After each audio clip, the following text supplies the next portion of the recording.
Hello, one and all, and welcome back to another episode. Indeed, a new week, a new fantastic Monday at the Damage Report with me, Johnny Arola. And hey, okay, I'll get to her.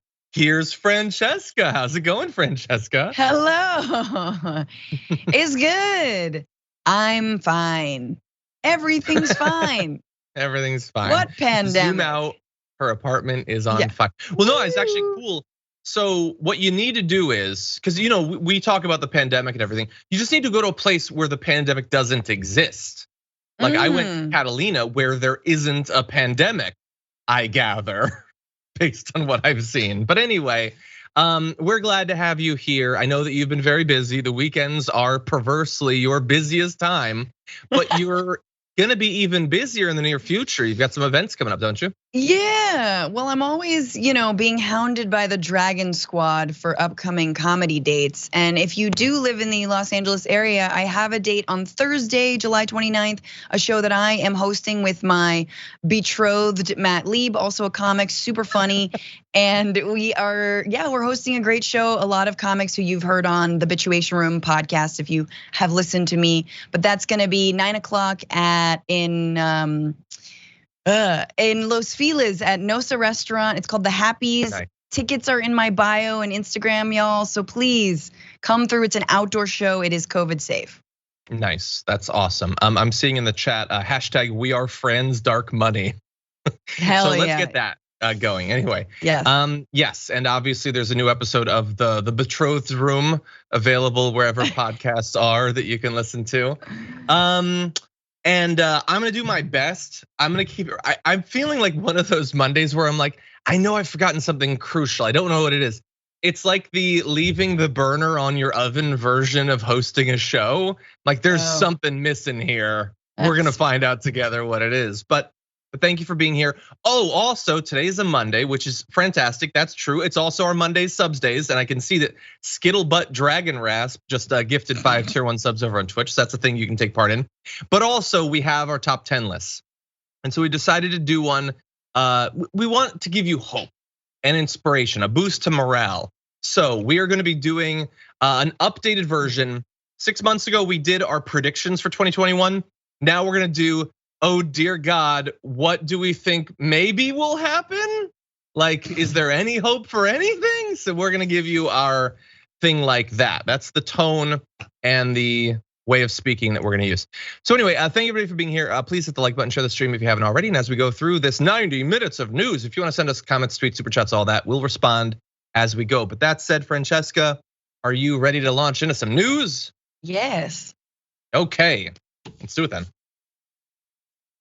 The investigation into the Capitol attack on January 6th just became a little bit more bipartisan, sort of, but not in a way that's gonna satisfy any Republicans, with Nancy Pelosi announcing yesterday that she has appointed GOP Representative Adam Kinzinger to the commission. She said, I am announcing the appointment. He's a former Air Force veteran, Lieutenant Colonel in the Air National Guard, to serve on the select committee. He brings great patriotism to the committee's mission to find the facts and protect our democracy. He's a 6-term congressman from Illinois who's drawn censure from his own party for disavowing Mr. Trump and the conspiracy theories the former president perpetuated. He said that he had accepted the post, saying, while this is not the position I expected to be in or sought out, when duty calls, I will always answer. This moment requires a serious, clear-eyed, nonpartisan approach. We are duty bound to conduct a full investigation of the worst attack on the Capitol since 1814 and to make sure it can never happen again. So with Liz Cheney, this is now 2 Republicans. I don't know if it's gonna go any farther than that, but what do you think, Francesca? I mean, I think it's better than Jim Jordan for sure. I don't know still what is going to come of it. And I really hope that if Nancy Pelosi is truly serious about pursuing just accountability for what happened on January 6th, that there are some strong recommendations that might even include, and I hope sitting some of these congresspeople down who absolutely egged on, helped plan, and spoke at the Stop the Steal rally, sitting them down and asking them what they know and when they knew it. And I think there are some people who are serious about that. I just hope this is not for show. That being said, I think Adam Kinzinger is a way better choice, even though we got Liz Cheney in there, but he's someone who's at least showing a little bit of what the future of a potentially less awful Republican Party could be.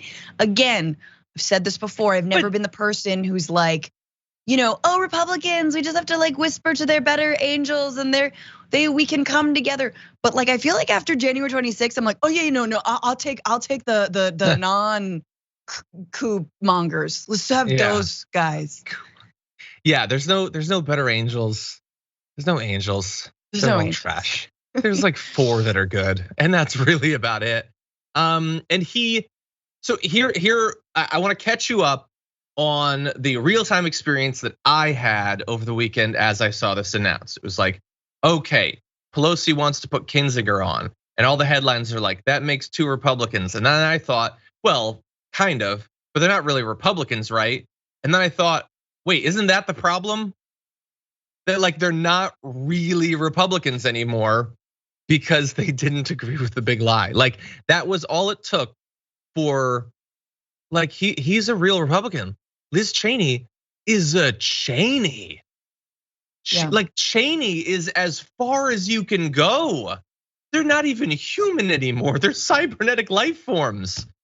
But they didn't approve of the big lie, so I don't know what they are anymore. Like you said, maybe it's a look forward to some future Republican Party.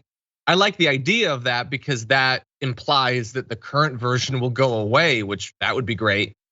But is there that hope? I mean, will these 2 being on the committee inspire moderate Republicans? Like, what are we hoping for to come out? I think so. Of the fact that they're on it. Yeah. I want to walk us back from the edge of like hell. I really do. And again, I have not been that person historically. I'm like, you reap what you sow. This has always been the Republican Party. Now it's mask off or mask on, as I always say, or hood on. And I think I've changed my stance on that because I do think that some kind of conservative party needs to emerge that doesn't just believe in overturning elections being completely 150% stolen, low key, Q, anti-vax, like whatever that we need to not have a crazy cult. That is going to behoove democracy. So hell yeah, I want to see some leadership out of a non-nut job side of the Republican Party. I really do. And I think Republicans want that too. I think some voting Republicans want that too. Do we agree on abortion rights? No. Do we agree on even the separation between church and state? No. Do we agree like Cheney, who probably wants to continue to quote unquote spread democracy around the world and invade other countries, including Iran? No.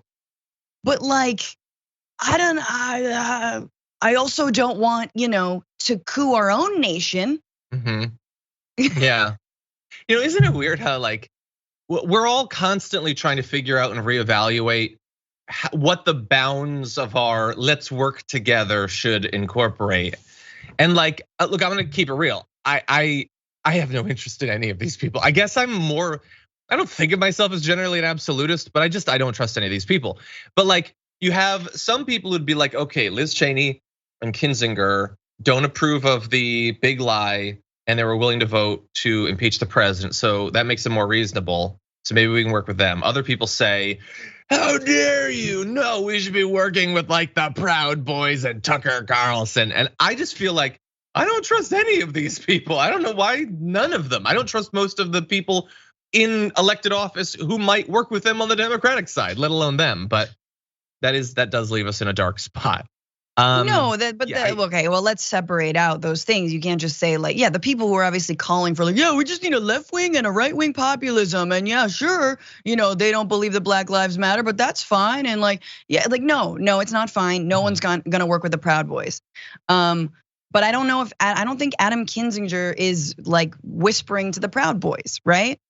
No, he's not. These are different groups, obviously. I imagine at least. No, exactly. I guess I'm just like, here's my thing. If we keep on inflating and gassing the farthest, most fringe sectors of the Republican Party, even though they're on Fox News, even though they're in power, then like we kind of were gonna get everything. It's gonna be a self-fulfilling prophecy. I feel like Trump was an entire self-fulfilling media prophecy. Yeah, and I think, well, look, I agree. I wish, hey, here's a wish nobody's ever had. I wish that once Trump had lost, that was it. Like, I wish he'd gone away, but he's not going to. He's gonna run again. He's supporting candidates and everything. Because like, the Republicans are acting as if they really believe their nonsense about Biden being a commie who's like just every day he just goes to AOC and she puts her high heel on the back of his neck and he says, "Mistress, what can I give?" Like they say that stuff. It's not true. He's not doing anything really, but they're acting as if they're facing the apocalypse. And so there's no holds barred. We will do literally anything to get power back so that they can then once again just pass tax cuts and then do nothing too. Right. Nobody does anything, but they're all acting as if the other side is gonna do everything, but they're not. And the thing is, like everything's at such a boiling point, such a fever pitch that one might think, okay, well, look, the fact that Biden is gonna come in and for 4 years nothing is gonna happen apparently, that's a disaster because of all the actual problems we have. But maybe a silver lining will be that it will be a reminder to the other side that like maybe you don't have to overthrow democracy. Maybe you could chill a little bit. Yeah. But they're not chilling. They're as crazy as they were before. Like they're still just as crazy with the critical race theory and is there a transgender person behind me? Like they're freaking out constantly. Yeah. And it's Biden and he's not doing anything.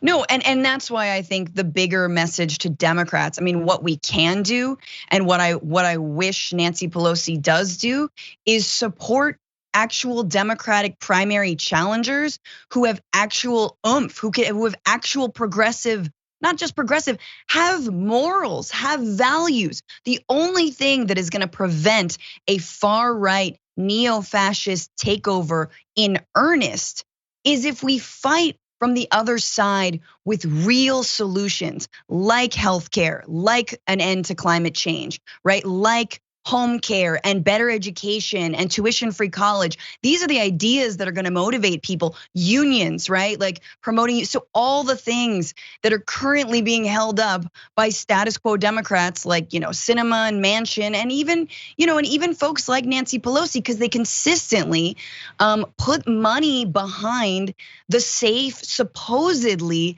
the safe bet. When like these sort of loudmouth, grab the headlines, like, right-wing nut jobs again, like they're coming out in front because who wants to cover the status quo BS of someone just sort of glad-handing and telling you, that everything is fine. It's not fine. The right-wing reaction to the current state of the country is a sign that things aren't fine. Democrats need to wake up and actually, fight. Yeah, I agree. But let's turn to a slightly different angle on this. We're waiting to find out starting this week what this Capitol Commission can find out. I know that going into it, we started the week with the head of the Capitol Police saying, "Of course, I'm worried that this could happen again," which seems newsworthy. But anyway, worried about that, and I think that makes some sense. Not necessarily that an event like that is going to happen again, and certainly I don't want them to fearmonger without evidence about a specific event happening that allows them to once again jack up security needlessly and spend billions of dollars. I'm not interested in that. That said, it is clear that there is still a lot of anger out there. There is still a lot of incredibly high profile support for continued political violence. I want to show you an example of this. So one of the guys, there's a lot of people out there on the right that I have no idea how they have even 2 people who will listen to them speak, but they do, and they're popular. One of those is Michael Flynn. So the former national security advisor to Donald Trump, pardoned of his crimes. Here he is at the Church of Glad Tidings in Yuba, California. Bear in mind, this is a church as you listen to what he has to say in response to getting the gift of an assault rifle. That's awesome. And tell us about your gift. So we were trying to come up with a rifle that we thought was appropriate for a general. So we went with a old school woodland camouflage. So anyhow, this is one of our top quality guns. And maybe I'll find somebody in Washington, D.C.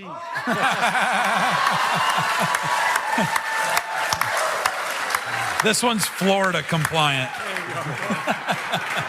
Thank you so much. Thank you, sir. Okay, so you didn't see Francesca's face as we were playing that, but it was the same as mine was earlier today. I think I get the joke. What? I think the joke is that he's going to use that new rifle to murder someone in DC. Am I wrong? Am I crazy? You're the comedian. You tell me. Oh, that's real funny. That would really crush at the Comedy Store, dude. That would, and the scariest part is that I feel like years ago, if you said that, like you could imagine almost like Sarah Palin saying something to that effect, and a couple like, are like, the entire crowd not only laughs but cheers.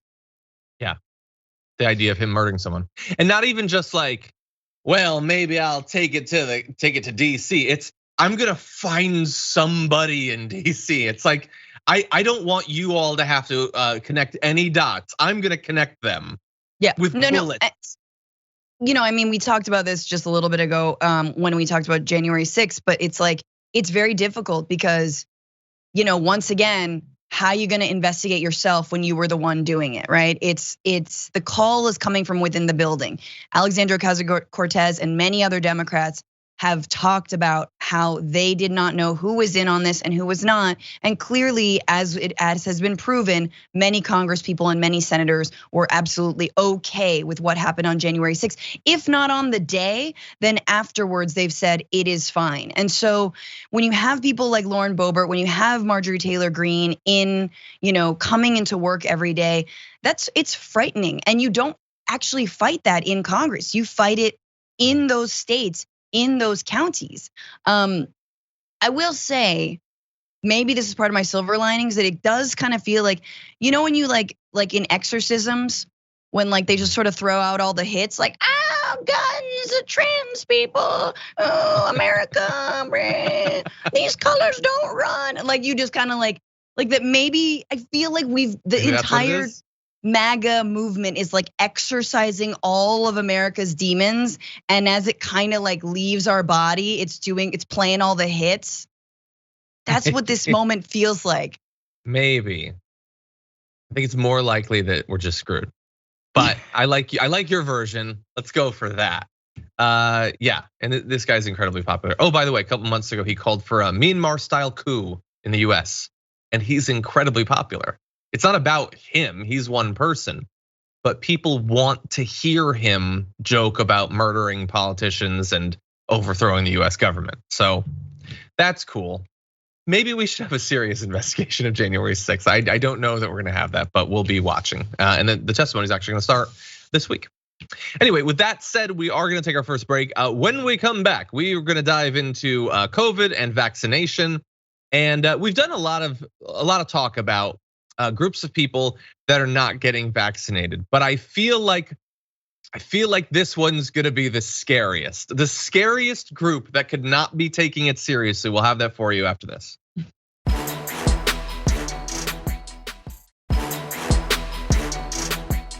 Okay, Francesca, ready for some COVID, ready for some vaccines, ready to find out who's failing us when we need them most? Mm-hmm. It'll be fun. Anyway, okay, let's jump into this. How is the new wave of the pandemic proceeding? Well, let's put it in some recent historical context. So, the most recent weekday data we have cases for is July 23rd. So let's flash back. July 23rd, 2020.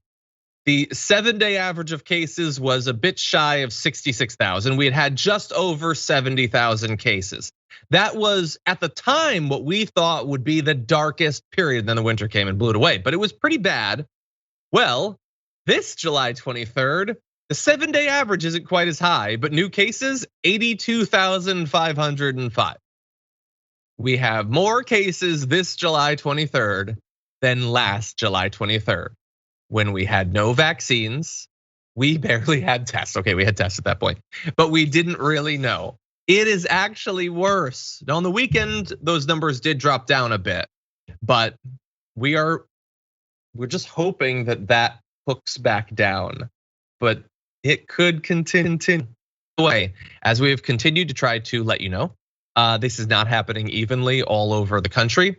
40% of all new cases this last week have been recorded in just Florida, Texas, and Missouri. 3 states, almost half of all the COVID at least being tracked. And I'm sure they're doing a great job in Florida, Texas, and Missouri of testing for COVID. Anyway, so that's the bad news initially. I'm gonna have a little bit of good news, but Francesca, we've been checking in every week and things seem to be proceeding as my gut at least predicted it might.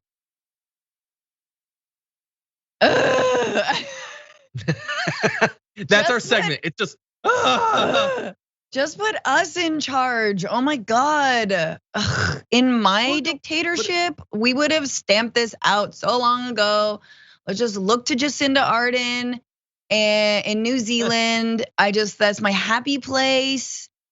But really, you gotta think about if another country like New Zealand had this amount of access to vaccines, how they would have stamped out the virus by now. Right? Because these are also places that take incredibly seriously things like lockdowns, take incredibly seriously things like, not traveling outside of your state. I've been calling for this from the beginning and no one's been listening to me. I'm very shocked. Well, I'm sick of your half measures, not traveling out of the state. I've been calling for not traveling outside of your house for like 15 years, okay? Yeah. And you're only drawing it at the state lines. But anyway, but really fast. So let's say you were in charge. What would you do at this point? Because New Zealand obviously has a different, they have a different culture, they have a different political media environment. Like, would you arm the nation's hipsters with like needle guns that could like hunt down the MAGAs and inoculate them? Like, what would you do? No, I mean that's a very American answer and solution to all this. So maybe I am not as red, white, and blue as I thought. No, but I do think that like there needs to be, and I think Biden is in some communities rolling out much more door-to-door mobile vaccination centers. Again, man with a van, I've said this multiple times, and I think those efforts are working. But I also think that there need to be incentives, and it's not about a lottery. It is about empowering and giving funds to restaurants and bars and clubs and wherever people are gathering indoors to allow them to check vaccination cards and support them in that effort and support them in the effort to keep their patrons safe. And do you support? Have you heard this idea that we do another round of COVID stimulus and it goes to the vaccinated, like $2,000, but you have to be in the record as being vaccinated? Would that be like the single big? They'd lose it. They would lose it. But would that be the single biggest way to get people vaccinated? Sure. Or would it just lead to more MAGA doctors lying? I mean, that's pretty good. There would be a look. I don't know how, but I feel like Kayleigh McEnany's family would still somehow get like that money, like just collect it all. Like Jared Kushner would somehow get it. Like I still want to know again where the PPP loans have gone. Yeah. But yes, that's a good solution. Yeah. Whoever said that, that's my. You can come work in my cabinet. I don't remember, so I'll take it. Okay. And by the way, so you've got a job. Thank you. We were talking about some of the states that are doing the worst. Well, at least they're taking it seriously. Oh wait, sorry, no, not seriously. Governor Greg Abbott of Texas recently said he will not impose new mask mandates. Both he and Governor DeSantis of Florida have also signed measures striking down requirements that people provide proof of vaccination. So it's spreading like crazy in a few of these states, and we're gonna see. I mean, here's something that's dark. I think the secret weapon of like Florida and Texas is that they've already failed so much that lots of people have already had COVID, which doesn't stop you from getting it again necessarily. There's a GOP representative who just got it for the second time, but that might be the best thing that they've got because they're not doing a great job. Now, there's been more vaccination than average in some of these states over the past week because people are rightly terrified. But it's still low. It takes weeks to kick in, and the Delta variant is spreading like insane. So we're gonna have to see the next couple of weeks what happens in some of these places. Okay, you want to talk about vaccination? Sure. Well, the campaign to convince people to get vaccinated continues, and I don't mean from like Francesca and me; they don't listen to us. But House Minority Whip Steve Scalise got his first dose of the Pfizer coronavirus vaccine on Sunday, calling it safe and effective. He said that his decision to get vaccinated was driven by the spread of the Delta variant, which he noted was aggressive, as well as a recent spike in case numbers. Why it took until now and why it took the Delta variant? These are questions for philosophers, but he is telling people to get vaccinated. I saw, by the way, we don't cover these stories because there's just too many, but there was this right-wing media guy, radio guy who got COVID really bad. And he actually came out the other end telling people to take it seriously and get vaccinated. So usually that story ends with them dying. There's every day on Twitter, you can find stories of people who spent a year tweeting that it was all a commie plot with Bill Gates or whatever, and then they unfortunately died. It's a tragedy. Yeah. But there are more right wingers, including the op-ed from Sarah Huckabee Sanders telling people to get vaccinated. So last week we wasted all of our time trying to see if Fox News deserved credit. Now, let's waste some time, Francesca. Do elected Republicans deserve credit for encouraging vaccination?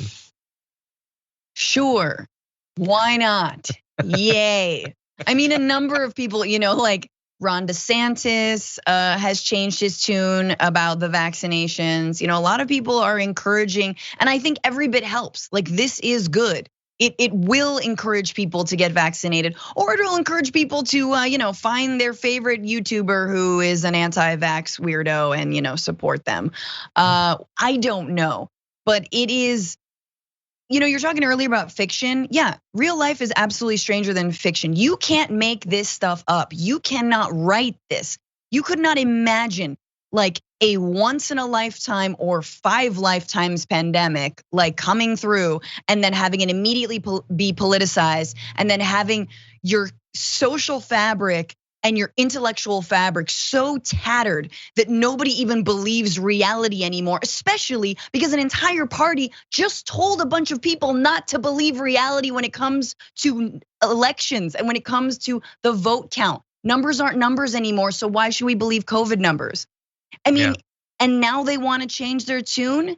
Yeah, man, I don't know, keep people alive, right? Because we know it will kill people. So I say yes, but like, you have to keep at it. You can't just, I think it's good anyway. How about that Bill Gates? He's weird. You ever think about Soros? Like you gotta or Sarah Huckabee Sanders saying it's the reason that she took so long was because Kamala Harris spread misinformation. And obviously for her, Kamala Harris, the ultimate influencer and thought leader. Doesn't make any sense. And so even when they do it, it's half-assed at best. The best we can hope for is one cheek. That's what we get during this terrible pandemic. And by the way, let's check in. How overall are we doing? Well, among all ages of Americans, 49% are fully vaccinated. 56% have 1 dose. 65 and up, the numbers are good. At least 1 dose is 89%. 4 out of 5 are fully vaccinated. Obviously, there are some that can't, but we're like 9 months into this. These numbers are pathetic. They're way so higher stagnant. than most parts. Yeah, they're barely moving. We're up to like 700,000 again a day or something like that because people are starting to get scared, but it's not fast enough. No. 80% of 65 and up. They're like the people most at risk. And 49% overall. And by the way, these numbers are like, you could add up like 50 other countries to get to our numbers because we took all the supply. And this is the best we can do. Jesus. Okay, well, let's break it down. Here's why. New Washington Post ABC News poll this weekend showed 93% of Democrats say they've either received a vaccine or plan to, while just 49% of Republicans say the same. I have no idea what the difference is between those two. I don't know if anyone will ever know. I just don't know. By the way, of those Democrats who say they plan to, it's July. Do it. What is okay? If you're in a rural area and they haven't gotten you, I apologize. Maybe I have privilege of being on the coast and in a big city, but like, yeah, come on, tick, tick, tick. Like, let's make this happen. The Delta variant is spreading like mad. Do you watch this show? It's pretty bad. Anyway. No, and if we lose this, because we already lost this, we've lost many battles with COVID in the United States. But if we lose this one, I don't know what the proper nerd analogy is because I don't play enough video games, but I'm sure the chat can help me out. It's something where it's like you re-up, like you've gotten to like a new level, you've unlocked like a magic shield, and you're gonna go fight the boss and you still lose. It's like, bro, you took all the hits. You got this magic shield with the COVID variant. I mean, with the vaccine. You're going up against boss Delta and you're still gonna lose. That's sad. And then player B and C come along and they're crushing it. Okay, that's like New Zealand or something. Yeah. I don't know. Yeah, I don't know. The Anywhere closest else. analogy I can come up with is Little Monsters. There was a bit of that near the end of Little Monsters, that old 80s movie. Anyway, I'm not coming up with anything video games. By the way, I need to watch Little Monsters again. That's what you just reminded me of. But thank you for trying to speak to us in the language of video games. Yes, you're welcome. Anyway, someone's gonna come up with a good one. Hopefully we can put it in the doc.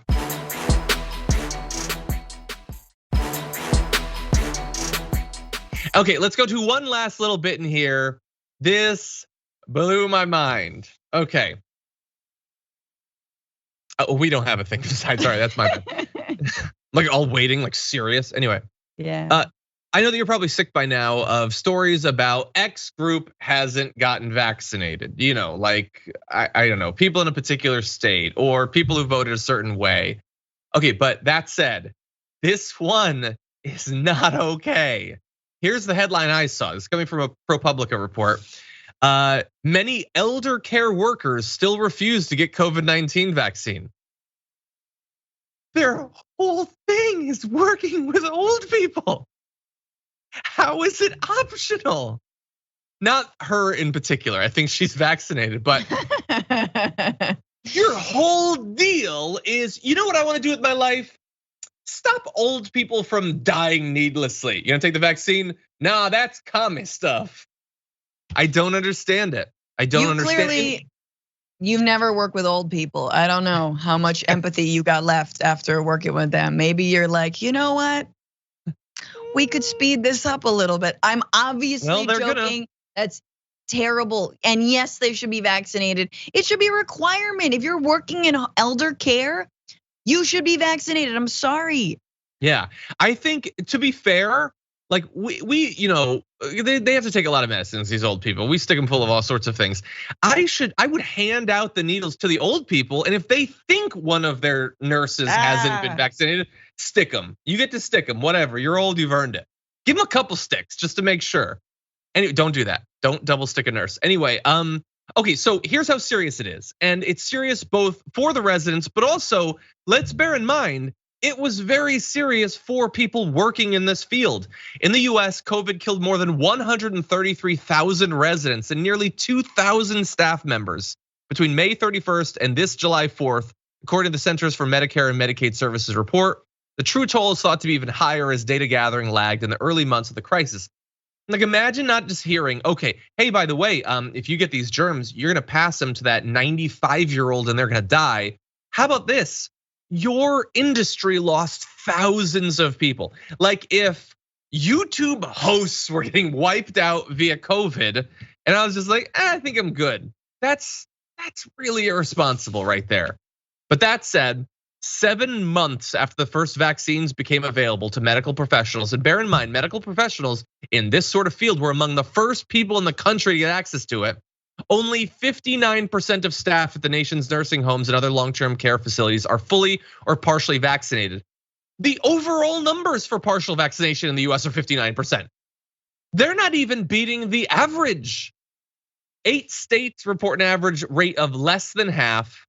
23 individual facilities had vaccination rates of under 1%, which means Paula got it. In the whole staff, Paula got it, and that's it. Nobody else got it. Jesus. Good for Paula. No, but like 59%. How could you go in every day? You could be bringing a virus to some old sweet person or old terrible person. I don't care. You can be terrible if you're old. You still shouldn't die. And I want to give you an example of one individual. Oh, by the way, there are lawsuits, by the way, to try to force them to get it. And it seems like so far the courts are generally siding with the care facilities requiring vaccination. And by the way, often when they say they're gonna require a whole bunch, are like, well, then I'll leave rather than get it. And then it turns out that's generally not what happens. But anyway, one woman who works at a place like this, she's not vaxxed. Her fiance and her children, ages 12 and 13, are also unvaccinated. But she says, I don't consider myself an anti-vaxxer, bristling that some might see her as reckless or ill-informed. Instead, she said her decision was carefully considered. It never made sense to her, she said, that the virus seemed to strike randomly, with some residents getting sick while others did not. She said she is not convinced the vaccine would change the odds. It's weird because that was sold to me as carefully considered and just being bewildered at the chaotic nature of life. Why is it that some cars crash and others do not? Thus, I will snip my brakes. I don't believe they'll change the odds at all. Yeah, the world's a chaotic place. Can you just put up that graphic again? The graph of like what COVID cases going down in February and March. Do you guys have that? Yeah, well, can we go back to the early the New York Times chart? Yeah. See, what happened? God, that's so. What was that? I know she's talking about the odds, and I guess odds have to do with numbers. Is it numbers or numbers? Well, if it's plural. Numbers and statistics, and graphs. And so this is a graph, and you can see the giant downward spike, the falling of the graph in February, March, and April. And I wonder what that is due to. It's probably solar flares, I would imagine. It's gotta be solar flares. Yeah, you're 100% right. She says, I don't think it'll change the odds. That's literally what it does. And not only that, we can tell you exactly how it changes the odds. The odds it changes, that's what it does. Do you lock your door? Do you wear a seatbelt? Do you eat food? Like I know that this is what you're not supposed to be doing. We're like mocking them or whatever. But like this isn't just some rando. She works with elderly people. If she thinks that the thought process we just dissected was carefully considered, what other decisions is she making for these elderly people? What is she responsible for? What have we done as a society? Well, I mean, there is no coincidence to it. It is not only because they were elderly, but it's because that so many elder care facilities we know are rife with a lot of corruption and horrible like lack of care, abuse, outright abuse, and also rampant with a lot of other viruses and bacteria. And these are not the cleanest places. And I just want to say, this goes back to infrastructure as well, right? If we pass an infrastructure bill that is robust, that does include things like elder care and home care and health care, like this will drastically improve the amount of money that we are investing in the elderly in this country and in people who are choosing to stay at home or be cared for at home and paying those workers adequately. Look, I don't think it's easy to work in elder care facilities at all. We know it's not. Yeah. We know how underfunded and underpaid. We know that these corporations that run a bunch of different facilities are super corrupt, right? They've been like lawsuit after lawsuit. They somehow still survive. And I think that it goes back to our political priorities. And Biden's got to keep on making this case. Look, it worked for him. It worked for him in the election to really get elderly people on board because they were like, oh yeah, I don't want to die. I mean, I like Trump, but I don't want to die. Yeah.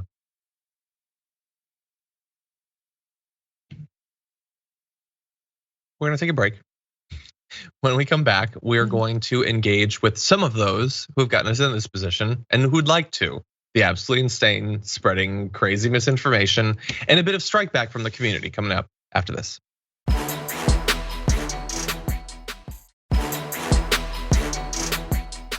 Okay, but we're about to jump into hopefully 2 stories in the next 10 minutes. So we're gonna have to be quick about it. But I did wanna let you know that after the show coming up, is Indisputable with Dr. Rashad Ritchie, joined by J.R. Jackson. Is that the first time he's co-hosting?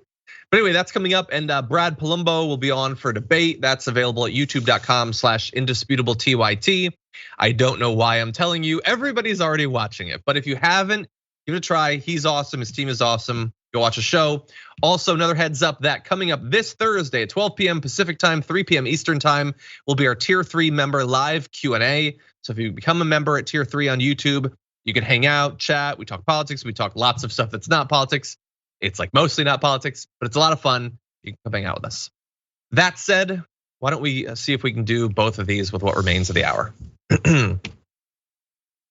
Over on Fox News, this candidate JD Vance, who's not doing particularly well, is gonna like really try hard to seem incensed about culture war stuff. I don't really care about that, but there are a couple of interesting points raised that I want to delve into. So first, here is his appearance on Fox and Friends. And if you're Alexandria Ocasio-Cortez, our favorite comrade, and you've said the world's going to end in 12 years, what do you care? First of all, you wouldn't have kids because why would you give the world to them? And she said that. And by the way, she said that. Prince Harry and Meghan, I'm only going to have two kids because of this. It's this idea of absolute pessimism that the world's going to end, and as a result, we're the problem. Don't have kids. Having lots of kids is a reflection of optimism. It is. Societies that stop, demographics really do matter. Societies that stop having lots of kids don't believe in themselves, and the left thinks America's an evil place. So why would they have those kids? And then what future are they handing to our kids who do believe America's a special place, being led down that road by people who have no stake in the game? So good on him for making this case. When you point at people and say you have too many kids or not enough kids, that's always a dangerous game. Either way, the idea of the next generation and being optimistic and passing something. I'll tell you this, having kids changes your outlook. 100%. And try having a debate with somebody who hasn't had kids and has that sort of AOC mindset. It's very difficult because it's hard to explain that how you change and how your outlook changes in so many ways. And do you want to pass AOC's America off to America? You can yell about policy and the weather all day long, or you can sit around the dinner table and try to shape the next generation. Which is why American Marxists want to tear down the American family. That's right. Okay, these are very reasonable people gathering for a conversation there. I apologize, he wasn't actually on, but they were discussing his comments, where he also went on to say that like each person should get a vote for each of their kids or whatever. But again, like I said in the intro, like I'm not interested in the culture war stuff. He doesn't actually think that. He's not gonna try to do it. It wouldn't be constitutional. They don't actually want it. Nobody's being honest here. They're just trying to get the left mad about the kid vote thing, but they don't actually believe it. But the thing, Francesca, that I'm interested in, and feel free to disagree with me about any of that, is their point is that AOC, their favorite comrade, doesn't care about the future. They do. Rachel Campos Duffy or whatever, she says, when you have kids, you care about the future, which is why I don't want marijuana legalized. But AOC, none of her worldview or politics is about the future or how it'll affect kids. What'd you think about that? You're setting it up, John, but you're not. You're letting me knock it down, and I appreciate it. The alley-oop is much appreciated. Yeah, the woman who's talking about a Green New Deal, climate sustainability, good paying union jobs, withstanding the coming and present clear danger of climate chaos, doesn't care about the future. Okay, yeah, I mean, it's basically like saying like Greta Thunberg doesn't care about the future. You know, Greta Thunberg at 17 should really have a child. Then she would get why it's important to protect children. Oh, she is a child? Well, anyway, it's never too early to start. Like, in what world? Where do you live? Like, and also, all your dumb children are gonna be Marxists very soon. You just wait and see. Climate change, it will make a socialist out of you yet, okay? And the last thing I'll say is, when I hear the right wing parrot this stuff, which is just laden with endless amounts of sexism, you know, they're a hop, skip, and a jump away from being sort of like the natural state of womanhood is to be a mom. I want to just scrawl in menstrual blood, like we'll never procreate, all over Fox News headquarters, man. Outside of that, like seriously, I will free bleed all over that studio, you know, on it. Try me. Oh we will be there. We will, like, it just, You understand how condescending and upsetting as a feminist that makes me. I'm getting it. Yeah, no, it's terrible, and that is definitely the direction they're going in, and they really. Okay, so one thing is gonna get them to launch a war on you. It's either the free bleeding around their studio, or when we launch your move to amend the Constitution so everybody gets a vote for each of their cats. I think that's what it should be. You get a vote for one cat. No, and they right? That's the direction they want you to go in. That is what women should be focusing on. That's what they actually believe, and she is there working to tell women that they shouldn't work effectively. But again, it's all nonsense that they don't actually believe. And if you want to go and you want to try to convince the next generation that caring about the future is caring about what you smoke or whatever, not about the fact, like if you're more focused on what we're burning rather than the fact that everything is burning, feel free to take that message to the next generation, which obviously cares a lot more about climate change.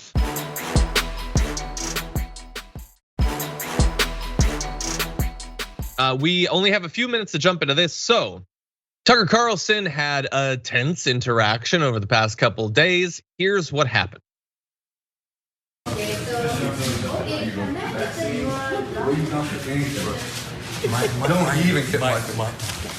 don't care, man.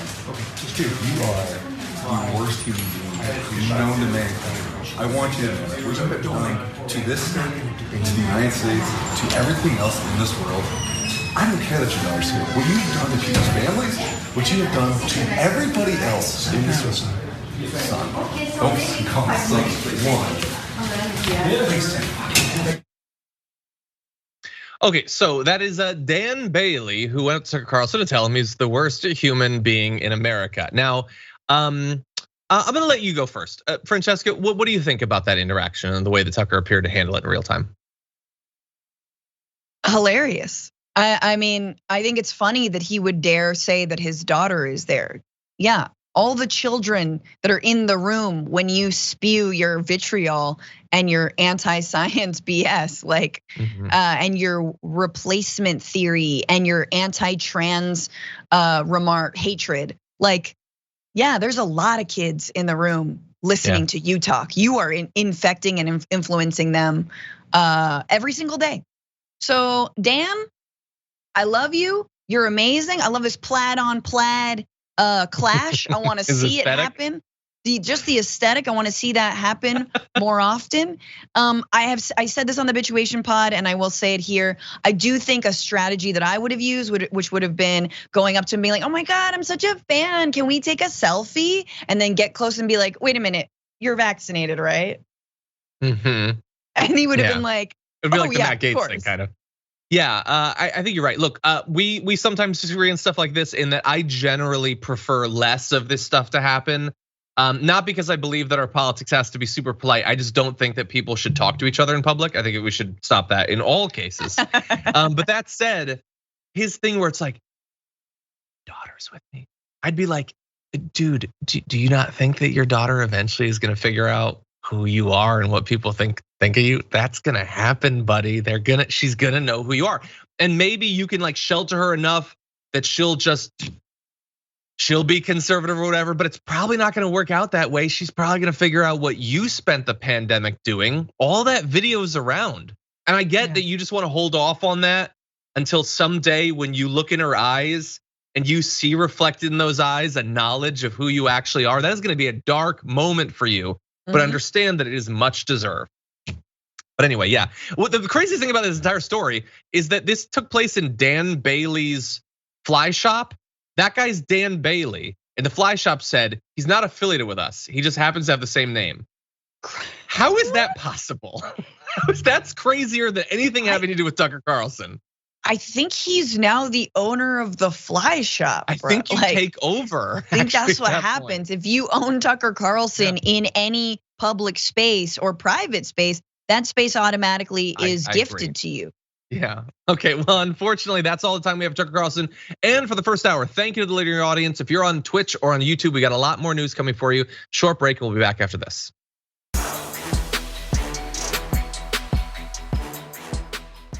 Thanks for listening to the full episode of The Damage Report. Support our work, listen ad-free, access members-only bonus content, and more by subscribing to Apple Podcasts at apple.co/TYT. I'm your host, John Adarola. I'll see you soon.